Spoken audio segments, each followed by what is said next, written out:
पाकिस्तान और दुनिया भर में लाखों देखने और सुनने वालों को अरशद शरीफ का सलाम।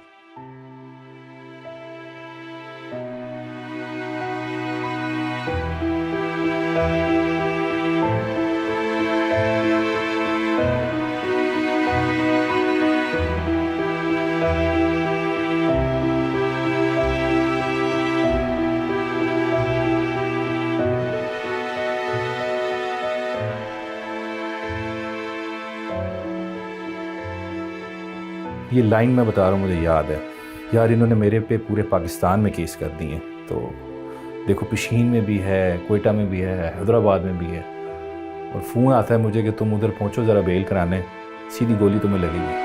His words।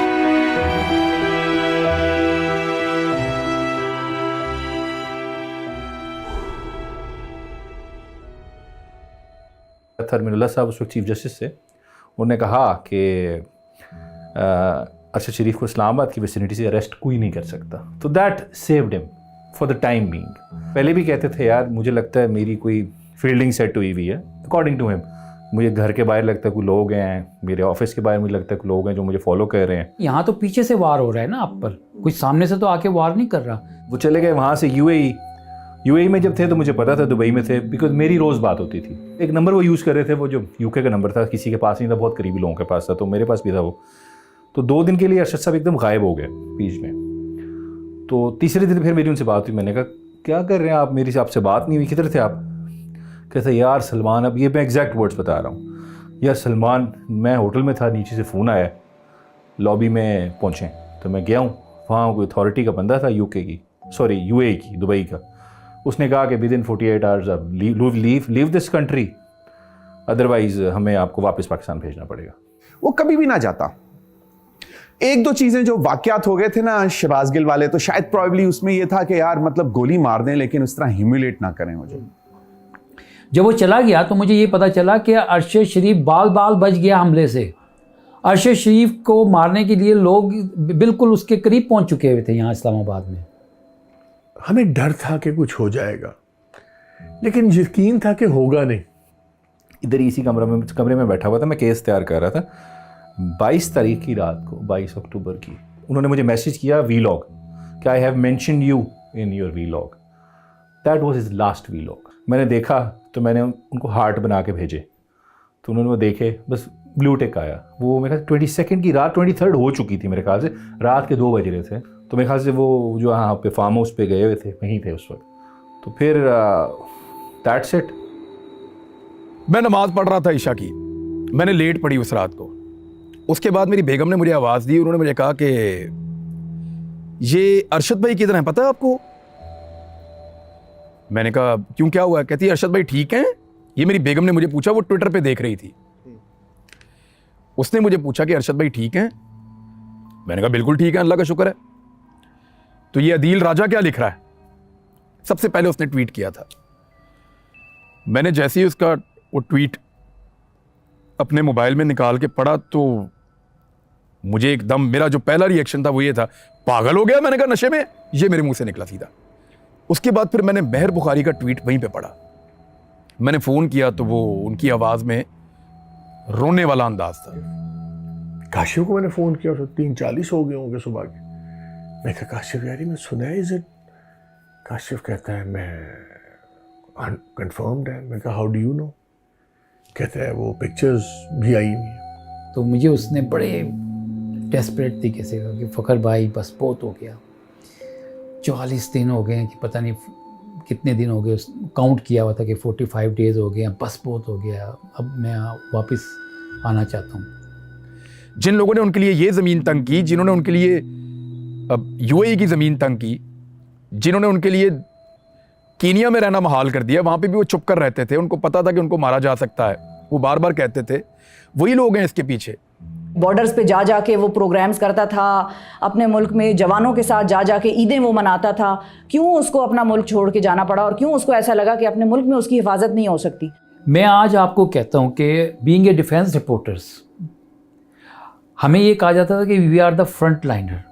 मैं आज ये बात कहता हूँ कि जो हमें फ्रंट लाइनर कहते हैं ना 5th जनरेशन वारफेयर में, you have murdered the front line force to fight the 5th generation warfare. तो मैंने ऐसे कहा, मैंने कहा यार Arshad nothing is same without you ना, तो कहता नहीं इंशाल्लाह सून विल बी टुगेदर। जब एक्सक्यूज कोई नहीं रहा ना नाम मानने का, देन आई सैट डाउन और मुझे ऐसे लगे मेरे किसी ने लोहे का बॉल मारा है आके पेट के अंदर। जब फ़ोन मैंने कान से लगाया तो मुझे कहा, इमरान बेटा बात कर रहा है। वो मेरे से पूछ रही है फ़ोन के ऊपर, मुझे बता पूरी बात। तो मैंने कहा माँ जी वो आपको पता है कोई अच्छी खबर नहीं आ बेटा, मैं इतनी मजबूत हूँ कि मैं तुम्हारी पूरी बात सुन सकूँ। किधर है? मैंने कहा माँ जी मैं घर हूँ, लाहौर में आ रहा हूँ, तू जल्दी घर आ जा जल्दी, और मुझे बता ये अरशद को वापस आने देंगे? इस जो माँ जी का ये जुमला था ना, मुझे बड़ी तकलीफ हुई इस बात से कि एक माँ ये सोच रही है कि मेरे बेटी की मैयत को वापस आने देंगे या नहीं आने देंगे। मुझे अगर कोई शख्स मेरे पास दौड़े और आए और कहे कि मैं मर रहा हूँ, मुझे कोई मार रहा है, मुझे बचा लो, और मैं उसको कहूँ नहीं तुम्हें कोई खतरा नहीं है, तो मैं जिम्मेदार हुई ना उसकी मर्डर की बाद में। यानी DGISI ने और DGISPR ने अरशद भाई का नमाज़े जनाजा होने का भी इंतजार नहीं किया। भाई आपको इतनी किस बात की जल्दी थी? आपने अगर इमरान खान के खिलाफ प्रेस कॉन्फ्रेंस करनी थी तो आप अरशद भाई के नमाज़े जनाजा के बाद कर लेते। हमारे सहाफ़ियों ने ही अरशद भाई की लाश से खेलने की कोशिश की है, लेकिन जिनके कहने पर खेलने की कोशिश की है ना, वो बहुत ताकतवर लोग हैं, वो किसी के लिए भी ज़मीन तंग कर देते हैं। अब सारे के सारे तो ऐसे नहीं होते ना कि हालात का मुकाबला करें। अरशद शरीफ तो फिर एक ही होता है, सारे तो नहीं हो सकते जो टक्कर दें। आपकी अरशद भाई से पहली मुलाकात कब, कहाँ और किधर आपकी? यार ये तो मुझे याद भी नहीं है, it's been so many years, मतलब कि इस तरह लगता है जैसे I've known him forever। और हमारे से छोटा था तकरीबन almost 10 years I would think. तकरीबन कोई 25-26 साल की पहले मेरी उनसे पहली दफ़ा मुलाकात हुई अरशद से। काम तो मेरा, हम दोनों ने बहुत एक लिमिटेड टाइम के लिए इकट्ठे काम किया, लेकिन we were friends for very long time. जब मैं इस्लामाबाद जाता था तो अपना केस करके इस्लामाबाद हाई कोर्ट में अरशद साहब के ऑफिस, फिर वहाँ उनके साथ मेरे ख्याल से 8 से 10 घंटे रोज़ हमारे गुजर जाते थे। अब मैंने कोई बहुत अच्छा इंप्रेशन नहीं लिया था पहली मुलाकात में। मुझे लगा कि खुश्क आदमी है, सिर्फ खबरों में रहने वाला। The Arshad people saw on television and Arshad off television दो टोटली मुख्तलिफ स्पीशीज़ थे, और टेलीविज़न पे आप उसको चुप नहीं करा सकते थे। ऑफ टेलीविज़न उसको बुलवाना बड़ा मुश्किल था, बड़ा कम बोलता था, मुस्कुराता रहता था, बल्कि उसका मजाक हम उड़ाते थे कि यार इसको अगर बुलवाना है तो टीवी ऑन करो। जिस दिन उन्होंने सिद्दीक जान के ऊपर हमला किया गवादर में, उस दिन मुझे बड़ी तकलीफ हुई और मैंने सिद्दीक जान का साथ दिया उसमें। मुझे लगा कि नहीं वो गलत हो गया, तो उसका बाद में गिला शिकवा भी होता रहा दोस्तों में, लेकिन वो एकदम दोस्तों ने ख़त्म करवा दिया। मुझे इस चीज़ पे एतराज़ था कि भाई वायलेंस नहीं होनी चाहिए, मतलब आप किसी को मुक्के या इस तरह से आप मार नहीं सकते। तो मैंने सदीक जान के हक़ में कुछ ट्वीट्स की थी। अच्छा, बाय दैट टाइम अरशद मुझे मेरे केस में सपोर्ट कर चुके थे, ये चीज़ बाद में हुई थी। लेकिन सदीक जान को भी मैं इस चीज़ का क्रेडिट दूंगी और अरशद को भी मैं इस चीज़ का क्रेडिट दूंगी कि दोनों ने एक दूसरे को बड़ा सपोर्ट किया। तो ये दोनों तरफ से उसूली मौक़िफ़ हमने देखा और मुझे बड़ा अच्छा लगा। एक तरफ सीनियर है वो सिखा रहा है लोगों को, और एक तरफ एक जूनियर है वो सिखा रहा है लोगों को। तो जब तक सीनियर जूनियर एक पेज पे इस तरह के मामलात में नहीं होंगे कि भाई प्रिंसिपल सियासत करें आप। अरशद शरीफ साहब ने हामिद मीर साहब के ऊपर कितने ज़बरदस्त प्रोग्राम्स किए थे, जिक्र किया था उनका। अरशद आपको पता है सुनता नहीं था किसी की, और बियॉन्ड अ पॉइंट तो वो बिल्कुल ही नहीं सुनता था, very stubborn at one point. लेकिन ये है कि इज्जत बड़ी करता था। अच्छा, मज़े की बात यह है कि मुझसे जो लोग नाराज़ होते हैं उनके हवाले से भी अरशद शरीफ ने बड़ा स्टैंड लिया है। मुझ पे एक अटैक हुआ था बड़ी ज़ाती नौइयत का, लोग कहते थे इसको आर्मी जो है वो हेलीकॉप्टरों में लिए फिरती है, और वज़ीरों के साथ मुझे स्कैंडलाइज करने की कोशिश कर रहा था एक बंदा। अरशद शरीफ साहब ने उस पर भी, मैंने अदालत में जो केस वगैरह किया था उस पर उन्होंने मेरा एक बड़ा शॉट चलाया अपने प्रोग्राम में और बड़ा उस पर मुझे सपोर्ट किया। मतलब उसकी दिलेरी का मैं आपको बताता हूँ कि दिलेर कितना था वो। मैं अरशद वगैरह हम लोग कहीं बैठे हुए थे रात को, तो मेरी वाइफ का मुझे फ़ोन आया and she was crying on the other side, और वो कह रही थी कि जो ऊपर जो हमारे रहता था उसने मेरी वाइफ के साथ बहुत बदतमीज़ी की है, और वो उस वक्त भी बदतमीज़ी कर रहा था। तो अरशद ने कहा क्या हुआ? मैंने कहा यार इस तरह वो तो ना वो बदतमीज़ी कर रहा है वाइफ के साथ में। कहता उठ चलें, भाभी को क्या है कि 15 पे पुलिस को फ़ोन करें और चलें निकलें। अब हम पहुँचे हैं, पुलिस अभी नहीं पहुँची हुई थी। उसने पूछा कौन सा दरवाज़ा है उसका, क्या नाम है? मैंने कहा ये नाम है। उस दरवाजे पे जाके ज़ोर ज़ोर से दरवाज़ा खड़काएगा, और उसने कहा कौन है? उसने कहा आवाज दी, उसका नाम दिया, उसने हाँ, उसने कहा नीचे आओ, and he grabbed him from his ये और खींचता हुआ बाला कहता तेरी हिम्मत कैसे हुई तूने मेरी बहन के साथ बदतमीजी की। You know he felt so much, और बस कुछ नहीं सुन रहा। मैं भी कह रहा हूँ अर्शद एक मिनट, कहता तू पीछे हट जा, it's none of your business now, it's between me and him. Fearless था। ये एक क्वालिटी जो अगर आप मुझे बताएं ना, मैंने सारी बता दी है, लेकिन फियरलेस, करेजियस, ऑडेशियस। जब ये रिजीम चेंज ऑपरेशन का मामला शुरू हुआ तो पहली दफ़ा हम लोग जब मिले तो थोड़ी सी अपनायत बढ़ती गई। हम उन आखिरी 7 लोगों में से जिनको वज़ीर-ए-आज़म हाउस में हम लोग आखिरी दिन उस रात को मौजूद थे। कहते हैं कि उसको ये भी मशवरा दिया गया था दोस्तों की तरफ से कि यार तू असाइलम अप्लाई कर लेना। उसने कहा मैं पागल हूँ, जिस मुल्क की मैं लाज रखता रहा हूँ और मैं आपसे मदद मांगने आया हूँ मुझे पाल लें। तो इस वजह से अरशद ने असाइलम नहीं अप्लाई किया। लेकिन एक वाकया मुझे हमेशा वो याद रहेगा। मैंने इन्हें कहा ये सब आपस में बैठे हुए एक वादा कर लेते हैं। समी इब्राहिम से डॉक्टर मोहित पीरज़ादा थे, सिद्दीक जान थे, अरशद भाई थे, मैं था। मैंने कहा एक वादा तो आपस में कर लें सारे लोग, हम में से कोई भी पकड़ा जाएगा ना तो बाकी सारे उतना ही शोर मचाएंगे जितना अपने लिए कोई मचाता है, यानी उसको ऐसे ही फील करेंगे जैसे मैं खुद पकड़ा गया हूं, तो ताकि जो पकड़ा गया है उसके लिए आवाज उठती रहे। इस पे सब ने मुझे ओके किया। मैं इन सबका बड़ा मशकूर हूं कि इन्होंने वादा पूरा किया सबने। अरशद भाई उस पर ज्यादा बोले नहीं। जब मैं वहां से निकलने लगा ना तो मुझे यहां से बाजू से पकड़ा, यहां से अरशद भाई ने। पहली दफा मुझे लगा कि वो थोड़ा सख्ती से मेरे साथ बात किया जिंदगी में। उस सख्ती के साथ अपनायत भी थी। मुझे पकड़ा, कहते देख भाई मुझे पता है जो तेरे दिमाग में चल रहा है, तू बाज आ जा। एक साइड अरशद की हमेशा बड़ी खामोश साइड थी। He had a very happy personality, but at the same time he also had a very sad side to his personality. और मुझे लगता है हमेशा एक जंग सी रहती थी उसकी दो पर्सनालिटीज़ के अंदर, और उस वजह से वो सेंसिटिव बहुत हो गया था। और आपने फिर उसकी सेंसिटिविटी हमने देखी उसके पॉलिटिकल व्यूज़ में भी आते हुए, उसकी फ्रस्ट्रेशन, जो गुस्सा था उसका at times with the failure system का, और जो नाइंसाफ़ियाँ होती हैं जिसमें हम सारे जर्नलिस्ट प्रोग्राम्स भी करते हैं सब कुछ। लेकिन मेरा ख्याल है जो उसकी पर्सनल लाइफ की सेंसिटिविटीज़ थी उससे उसको बहुत ज़्यादा हसास हो गया था। उसके वालिद साहब फोर्सेस में, उसका भाई शहीद हो गया, तालिबान के हाथों मारा गया। एक दिन उस शख्स ने 2 जनाजे उठाए। उसको कोई इंटरेस्ट नहीं था, ना उसको शौक था प्रॉपर्टीज़ बनाने का, ना वो पैसों का उसको शौक था। हम तो उसके साथ रहे, हमें पता है। ना उसको महंगी गाड़ियाँ, महंगे कपड़े, कोई इंटरेस्ट नहीं था इन चीज़ों में। वो शख्स जिसकी मैं कलमा पढ़ के गवाही दे सकता हूँ कि वो एक पैसे का रवादार नहीं, सादा तरीन इंसान, अंदर से साफ सुथरा। हम सबसे अच्छे कपड़े पहनता था, पॉलिश वाले जूते पहनता था। कभी मैंने उसको उजड़ा पुजड़ा नहीं देखा। कभी मैंने उसको इस हालत में नहीं देखा कि आप कहें कि यार अरशद भाई आज तैयार होकर नहीं आए। हम सबसे नफीस आदमी जंगल में पड़ा हुआ था। क्यों? मैं वही कहूंगा जो मेरे दिल में आएगा, मैं वही कहूंगा जो मुझे ठीक लगता है। तुम मेरी जुबान को बंद नहीं कर सकते, तुम मेरी सोच को कैद नहीं कर सकते, तुम मेरे दिमाग पे कब्जा नहीं कर सकते, तुम मेरे ऊपर रूल नहीं कर सकते। मैं गुलाम नहीं हूं। जंगल में पड़ा रहूंगा, बेबस पड़ा रहूंगा, एक ही शर्ट के अंदर बार बार वीलॉग्स करूंगा, हार नहीं मानूंगा। वो आजाद गया था, वो आजाद वापस आया। मैंने उसका नाम डाला हुआ था वहीद मुराद। अगर आप देखो ना तो उसकी बड़ी लुक्स भी मिलती थी, उसी तरह का चॉकलेटी सा, हेयर स्टाइल भी वैसे, तैयारी शायरी भी बड़ा शौकीन था। तो हीरो पूरा था। उसका एक अपना एक स्टाइल था ह्यूमर का। आपको मतलब शर्लॉक होम्स की तरह वो आपको कुछ चीज़ें मतलब आ जाएंगी, एक मेल आ जाएगी, यू विल गेट एक्साइटेड कि यार ये ईमेल आई है किसी की, you know something.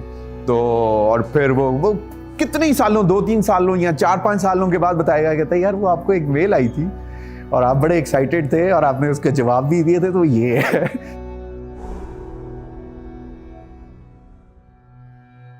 He made many powerful enemies because he did powerful stories. अगर आज अरशद शरीफ हयात होता और किसी और सहाफ़ी के ख़िलाफ़ खुदा ना खास्ता इस किस्म की सिचुएशन होती कि कोई और सहाफ़ी मारा गया इस तरह से, तो अरशद शरीफ के आप अंदाज़ा लगाएं वो किस किस्म के प्रोग्राम्स कर रहा होता आज, वो किस तरह से इनके चेहरों को बेनकाब कर रहा होता आज, अरशद शरीफ किस किस किस्म के एविडेंसेस लाया होता। और अरशद साहब से कोई बईद नहीं है, वो खुद केनिया भी चले जाते और दुबई भी जाके अभी तक सारी इन्वेस्टिगेटिव स्टोरी उन्होंने तैयार की होती और आने वाले एक आधे दिन में उन्होंने उसको भी उड़ा दिया होता। खबरें सबसे ज्यादा एक्सक्लूसिव वो वहां से दे रहा था मॉस्को में, जो इस्लामाबाद से जनरेट हो रही थी वो वहां से बैठ के दे रहा था।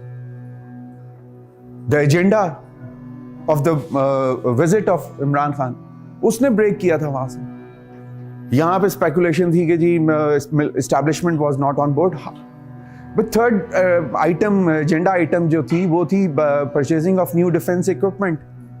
तो दुनिया में मुझे 30 साल हो गए जर्नलिज्म करते, मैंने तो कभी ये नहीं देखा कि कोई एजेंडा आइटम सेट हुआ और जिसमें ये चीज हो और उसमें एस्टैब्लिशमेंट ऑन बोर्ड ना हो। When you set an agenda for the meetings, and if the agenda item is related to buying of new defense equipment, it has to be with the consent of the defense Ministry of Defense and establishment. तो वो एक speculation उस एक line से फिर यहाँ पे ना लोगों ने, क्योंकि यहाँ पे बहुत सारे चैनल जो स्पेकुलेशन हो रहे थे, वो बगैर मतलब इख्तलाफात बढ़ गए एस्टैब्लिशमेंट और खान के दरमियान, बिकॉज एस्टैब्लिशमेंट मना कर रही थी, रोक रही थी, and he went on his own. तो he broke the story from Moscow. आपको पता है मुझे भाभी ने क्या बताया? उन्होंने बताया कि अरशद भाई ने टिकटॉक चलाना सीखा मेरी गिरफ्तारी के दौरान, पहली रात में, और उस पे वीडियो बनाना सीखा। उसी रात में वो लगे रहे सीखते रहे उसको, और फिर वो टिकटॉक पे वीडियोस बनाकर डालते थे मेरी। और जब भाभी ने पूछा कि ये आप क्या कर रहे हो, उसने कहा ये बड़ा जबरदस्त मीडियम है, यूथ के अंदर ज्यादा पैगाम जाता है इसका। यानी वो जो बहुत सारी वीडियोस वायरल चल रही हैं सोशल मीडिया पे, वो अरशद भाई ने बनाई हुई हैं रातों को जाग के। ही गॉट ब्रांडेड एज कि जी वो पीटीआई का जी माउथपीस बन गया। बात ये नहीं है। देखिए इसी पीटीआई पे आपको याद है उसकी स्टोरीज थी, बहुत स्टोरीज थी। हर एक के ऊपर प्रोग्राम्स किए हैं। पनामा पेपर्स का आप केस निकालें, अरशद शरीफ की रिपोर्टिंग आप देखें, आप इमरान खान के हवाले से जो भी केसेस सामने आए हैं, जुल्फी बुखारी का वो स्कैम का मामला जितना सामने आया, वो माल्टा के पैसे वैसे और वो जो भी थे, मुझे नहीं पता वो सच था झूठ था जो भी था, लेकिन अरशद शरीफ ने रिपोर्टिंग की।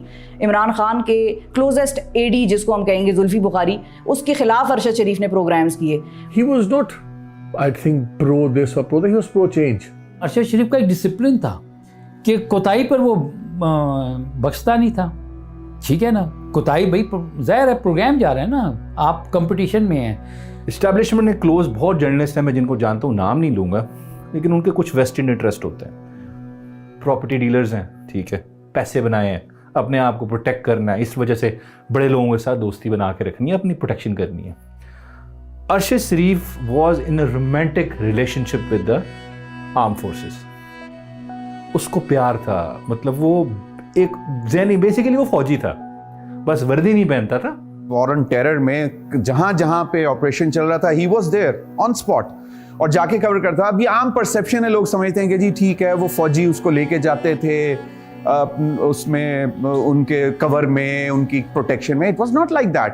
भैया वो आपसे साइन करवाते थे कि अगर आप मर मुरा गए ना तो आप हमारी जिम्मेदारी, and he and his team, और वो साइन करके जाता था कि यार मतलब कोई नहीं। उसको मज़ा आता था कवर करके, इसलिए वो जाता था अफगानिस्तान कभी कवरेज करने, कभी वजीरिस्तान जाता है, ऊपर से फायरिंग हो रही है तो नीचे कवरेज दे रहा होता था। तो हम उसे कहते थे कि यार उसकी वीडियोस देखते थे ना कि गोलियां चल रही हैं एंड ही इज डकिंग और छुप रहा है ना, तो हम कहते हैं यार अरशद, तो उस वक्त कहता होता था, कहता है यार जिस गोली पे आपका नाम लिखा हुआ वो आपको लगनी है, यहाँ बैठे हुए इस्लामाबाद में मुझे लग जानी है। फिर जब मई में हमारे ऊपर FIR होना शुरू हो गई, सबसे पहली जो FIR निकली वो अरशद भाई के ऊपर निकली, फिर साबिर भाई के ऊपर निकली। साबिर भाई बहुत समझदार थे, वो पहले ही पाकिस्तान से निकल गए, उनको आइडिया था क्योंकि उन्होंने बहुत टाइम उन लोगों के साथ गुजारा हुआ था जिन लोगों ने अटैक किया था। तो साबिर भाई पहले निकल गए पाकिस्तान से। अरशद भाई डटे रहे।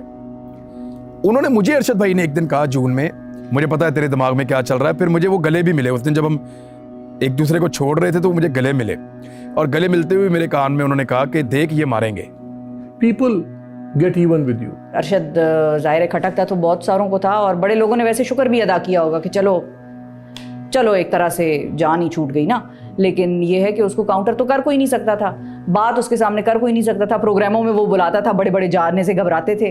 तो जब आप किसी के प्रोग्राम में जाके जवाब ना दे सकें तो फिर तो आप यही चाहते हैं कि किसी तरह से वो प्रोग्राम ही उसका बंद हो जाए, बस मुंह पे इसकी टेप लगे और ये खामोश हो जाए। जब आपने बड़ी इन्वेस्टिगेटिव स्टोरी की होती है, आपने किसी पावरफुल वेस्टेड इंटरेस्ट को चोट लगाई होती है, वो फिर अपना टाइम का इंतज़ार करते हैं और वो उस दिन नहीं रिएक्शन आता, वो रिएक्शन आएगा 6 महीने बाद, साल बाद, हो सकता है 6 साल बाद, they might get chance to get even. और उस वक्त जब वो जर्नलिस्ट होता है वो अकेला इसको डील कर रहा होता है। अच्छा, हम तीनों सहाफ़ियों के ऊपर हमेशा से ये पाकिस्तान में लोग क्लेम करते रहे हैं कि ये एस्टेब्लिशमेंट की लाइन लेते हैं, चाहे वो अरशद भाई हैं, साबिर भाई हैं, मैं हूँ, डॉक्टर मुईद हैं या कोई और हम लोगों ने ये एनालिसिस किया कि इस दफ़ा तो बड़ी सख्त ज़्यादती हो गई है, ये गलत हो रहा है। और उस गलत के खिलाफ जब हमने अपना ओपिनियन बनाना शुरू किया तो हमें एक जैसे हालात का सामना करना पड़ा। और इसको कहते हैं ना डेस्परेट फॉर अ चेंज, बल्कि हम उसको बड़ी बहसें करते थे। हम कहते थे अरशद यार तू एट टाइम्स लगता है कि तू जर्नलिस्ट का एक्टिविस्ट ज़्यादा हो गया। वो कहते थे कि यार सलमान, एक फंडामेंटल राइट्स पे मैंने एपिसोड करनी है। हमेशा उनका होता था कि यार फ्री स्पीच पे और फ्रीडम ऑफ इंफॉर्मेशन पे तो मैंने एक एपिसोड करनी है और उसमें तुम आओ। जब हम घर वालों से मिले तो उनके घर वालों ने हमें ये भी बताया कि अरशद का तरीका सहाफ़त था क्या। तो जितने भी वो टीटियों के स्कैंडल और वो सारी चीज़ें थी, अरशद अपनी जेब से पैसे दे दे के उन लोगों से वो इन्फॉर्मेशन लेता था। अगर मैं अरशद शरीफ से कुछ मैंने सीखा है या अरशद शरीफ से मैंने कुछ पाया है तो वो ये है कि यार he was well aware journalist, उसके अच्छे सोर्सेज थे। इतनी स्पीड से वो डॉक्यूमेंट पढ़ता था, his reading power was extraordinary. मतलब वो ये JIT के वो जो 10 वॉल्यूम थे ना या 9 वॉल्यूम से जो भी थे, तो वीकेंड पे लेके आया तो उसने ना, तो 2 दिन बाद ना, तो उस पर हर वॉल्यूम के अंदर टैग्स लगे हुए डिफरेंट कलर्स के, and he had photo memory. उसको याद था कि वॉल्यूम नंबर इसमें फलां पेज पे इसके बयान में इसने ये बोला हुआ है। अरशद शरीफ is the Pulitzer of Pakistan, ठीक है ना। आपने जब भी किसी रिपोर्टर को उसकी अच्छी खबर के ऊपर अगर आपने उसको देना तो अरशद शरीफ से बड़ा तो नाम उसको आप दे ही नहीं सकते। आप उसके नाम पर उसको मेडल दें, उसकी भी इज्जत अफजाई और उसकी भी इज्जत अफजाई, it's an honour.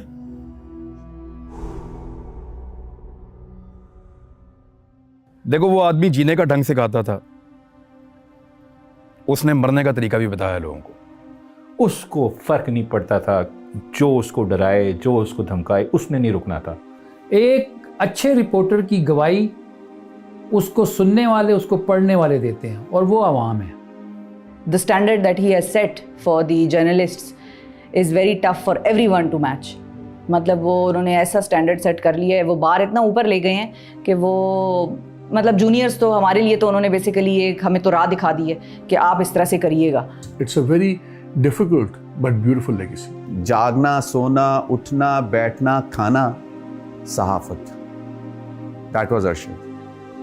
Unquestionable integrity, unquestionable intellectual integrity, उसकी फाइनेंशियल इंटेग्रिटी कोई नहीं कर सकता। आप जिस पे मर्जी लगा दें, लेकिन मेरा ख्याल है उस पर हम कसम खा सकता हूँ। शायद मैं अपने आप पे कसम वो ना खा सकूँ जो मैं उस पर खा सकता हूँ। सरकार भी खिलाफ थी, निजाम भी खिलाफ था, एस्टेब्लिशमेंट भी खिलाफ थी। हज़ारों साल नरगिस अपनी बेनूरी पे रोती रही, बड़ी मुश्किल से होता है चमन में दीदावर पैदा। पाकिस्तान की सहाफ़त में जो दीदावर हैं, अरशद शरीफ जो था, ही वॉज वन ऑफ दोस्त। 5 आखिरी वीलॉग देख लें आप, कोई करके दिखाए पाकिस्तान में, मैं उसको सब कुछ दे दूंगा, सिर्फ वो 5 प्रोग्राम करके दिखाए लास्ट जो अरशद साहब ने किए हैं। तो शाखाना है, मिसाल के तौर पे उमर फारूक का केस है, FIA में क्या चल रहा था, डॉक्टर रिजवान का मर्डर है, इसी तरह जो है वो बहुत सारे और केसेस हैं जिनके बारे में जो बुनियाद है वो अरशद शरीफ सेट कर गए, बुनियाद जो है फाउंडेशन ले कर गए बाकी सहाफ़ियों के लिए कि अब इस पे तुम लोग अपनी इमारत खड़ी कर लो और इस पे अब लेके आगे चलो। अगर आइकॉन वो है तो फिर जान हथेली पे रख के आ जाओ इस प्रोफेशन में। अरशद जैसा आदमी ये काम कर सकता था, हम भी वो करने की कोशिश करते रहते हैं अपने तई, लेकिन अरशद से बेहतर नहीं। अरशद शरीफ ही वो कर सकता था जो वो कर रहा था। हम पे अब बहुत बोझ है, हमें रोज ये सोचना पड़ता है कि अरशद शरीफ होता तो क्या करता, फिर हम वैसा करने की कोशिश करते हैं। बहुत सारे कर्ज हैं उसके, पता नहीं इस लाइफ टाइम में उतार सकूंगा कि नहीं। बहुत सारे कर्ज हैं उसके मुझ पर। साहब, इस लड़ाई के अंदर किसी और ने कुछ खोया हो या ना खोया हो, हमने अपना सबसे बड़ा हीरा खो दिया है। हमने अपने सबसे ताकतवर आदमी को खोया, हमने अपने सबसे बेहतर आदमी को खोया। आप सब ने क्या खोया? इस रिजीम चेंज ऑपरेशन को करने वालों ने क्या खोया? किसी ने कुछ नहीं खोया। सबको उनकी चीजें वापस मिल जाएंगी, हमें अरशद शरीफ वापस नहीं मिलेगा। फिर आप दुनिया ने देखा what a farewell he had. मैं एक चीज जानता हूं अरशद भाई के लिए, मुझे सिर्फ इतना कहना है आखिर में कि जियो तो ऐसे जियो जिंदगी को रश्क आए, जियो तो ऐसे जियो जिंदगी को रश्क आए, मरो तो मौत कहे ये कौन मर गया यारो। ऐसा था Arshad. There's always unfinished business, और ख़ास तौर पे हमारे जैसे मुल्क में जहाँ लॉलेसनेस है, जहाँ पे कोई निज़ाम नहीं है, जहाँ पे the rich can do anything और जिसकी पावर है वो जो मर्जी करे। यहाँ तो अनफिनिश्ड बिजनेस ही है। फिनिश बिजनेस तो है ही कोई नहीं। फिनिश तो सिर्फ ट्रांजैक्शंस हैं जो बड़े लोगों की, पावरफुल लोगों की। फिनिश तक उनकी ट्रांजैक्शंस होती हैं। आज मैं चीफ जस्टिस साहब से भी यही कहूँगा कि वो जो उसका 12 जुलाई का जो खत है वो उसकी डाइंग डिक्लेरेशन के तौर पर तस्लीम की जाए। कानून में अगर कोई शख्स उसको ये बता दे कि मुझे कहाँ से खतरात हैं और वो मारा जाए तो फिर उसकी वही आखिरी स्टेटमेंट जो है आप उसको डाइंग डिक्लेरेशन के तौर पे एक्सेप्ट करें और उसी पे FIR ऑर्डर कर दें आप। मैं हमेशा ये सवाल करती हूँ कि काजी को ना अल्लाह ताला ने ये भी कहा है कि काजियों को उस वक्त अगर कोई अहम फैसला कर रहे हैं तो रोज़ा भी माफ़ है, बाद में रख लें, उस वक्त आपको रोज़ा माफ़ है, कहीं भूख की वजह से आपसे कोई गलत फैसला ना हो जाए। अब तो मेरा ख्याल है अरशद शरीफ का अगर केस सॉल्व करना है तो बहुत आसान केस है इनका और बड़े आराम से सॉल्व हो सकता है, लेकिन अगर कोई करना चाहे और किसी में विल हो। ये हम सब पे कर्ज है, उसकी वालदा को, उसके बीवी को, बेवा को, उसके बच्चों को, और हम जो उसकी एक्सटेंडेड फैमिली थी, हमें इंसाफ चाहिए इसमें। अच्छा, उसको लगता था कि जो स्टेट के इदारे हैं, इंस्टीट्यूशंस हैं, they are interested in accountability, तो ही स्टूड फॉर अकाउंटेबिलिटी। बड़ी मेहनत की अकाउंटेबिलिटी पे, ये केसेस किए, वो केसेस किए। वो भी अंडर द इम्प्रेशन था कि यहाँ पे सबको जी अकाउंटेबिलिटी का बड़ा शौक है कि अकाउंटेबिलिटी हो, करप्शन ख़त्म हो। लेकिन लेटर ही रियलाइज्ड कि ये सब ड्रामा, अकाउंटेबिलिटी किसी को नहीं चाहिए। यहाँ पे सिर्फ पावर कंट्रोल का गेम है टोटल, कि जिसको पावर चाहिए उस पर वो केसेस बनाएगा, उसको अंदर डाल देगा। मुझे याद है जब हम ये गैस इंफ्रास्ट्रक्चर पे सेस पे कर रहे थे, गैस डेवलपमेंट GDIS को IC पे, तो मैंने भी उस पर काम किया, अरशद ने काम किया, आमिर ने काम किया, रऊफ़ ने काम किया। हम बड़े खुश जब हमने सारी स्टोरी की, रुकवाया, कोई 15 बिलियन का मुल्क का हमने बचाया, अनसंग हम अपने आप को हीरोज़, बड़ा अपने आप को थापियाँ दे के खुश होते थे। मुझे याद है कि ना बैठे बात कर रहे थे तो स्टेज की कोई बात हुई, तो अरशद ने कहा याद है आप, हम सारे कितने खुश थे कि वो गैस की स्टोरीज बड़ी की थी। वो मैं कहा, कहता आपको पता है कि वो स्टेज कितने पड़े हुए हैं उस पर, लोअर कोर्ट्स के 450 बिलियन वो स्टेज में रख के सारे बैठे हुए। कि व्हाट इज़ जमहूरियत? भाई जमहूरियत यही है कि हक वाले को हक मिले और जो गज़ब कर रहा है उसको सज़ा मिले, यही है ना, और क्या है? तो आप इसमें सुरखरू हुए, वो तो हम सबकी लड़ाई वो लड़के चला गया।